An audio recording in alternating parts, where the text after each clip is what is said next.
Hi, welcome to the Basics Thermal Cooking series. Today we're going to talk about different types of thermal cookers or retain heat cooking devices and how to use each one. One of the things I love about retain heat cooking is that you can accomplish retain heat cooking without spending a lot of money. There's everyday things around the house that you can use to create your own thermal cooker.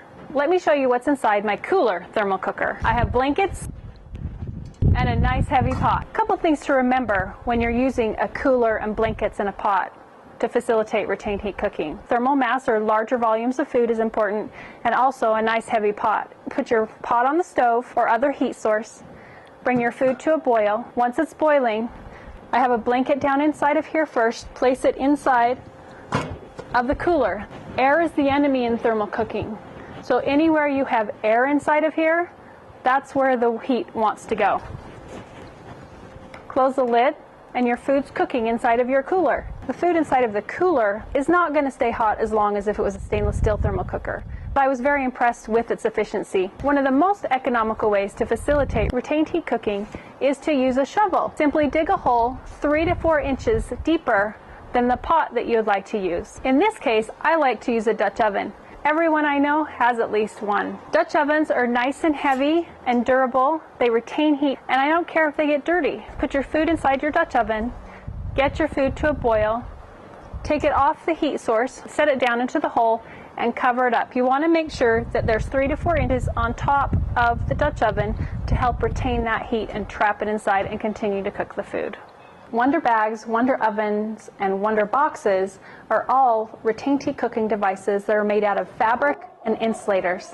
Each of these thermal cooking devices require you to have your own pot. These Wonder bags come out of Africa, and it's actually pretty cool. When you buy one in the United States, they donate money so that somebody can have one in Africa. They are made of a nice, heavy, dense foam, like cut-up foam, and so it doesn't give a lot of places for air to escape. I love the fact that they open all the way up, so you can put whatever you want in here. I can use my nice, big, huge pot, pull something out of the oven, make sure you have a nice hard top on this, or if I'm making a smaller meal, I can go ahead and put the smaller pot in here. This is a Wonder oven or a Wonder box. It's handmade like a bean bag with little 1/8 inch styrofoam balls inside.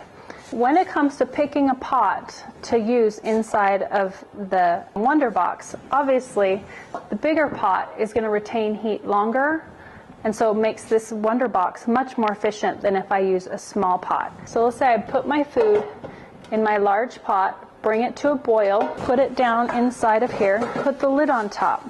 To make this even more efficient, I make sure that I've got it inside of a tote to help retain even more heat. Stainless steel thermal cookers are super easy to use. They're very easy to clean. They're portable. Just pick them up and take them where you want to go.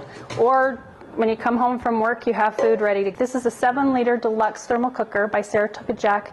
We also have a Shuttle Chef and a 5.5 Saratoga Jack thermal cooker. Each of these you basically use the same. For detailed instructions, you can go to my book, Let's Make Sense of Thermal Cooking Cookbook, and it has lots of information and instruction in the book. But for now, we're going to make rice and chicken teriyaki. So our chicken goes in, we let that cook a bit, put our sauce in, make sure our rice comes to a boil. Both are boiling. Your rice goes in the top. Make sure you have a 75 to 80% full at a nice full boil. Goes into the thermal cooker.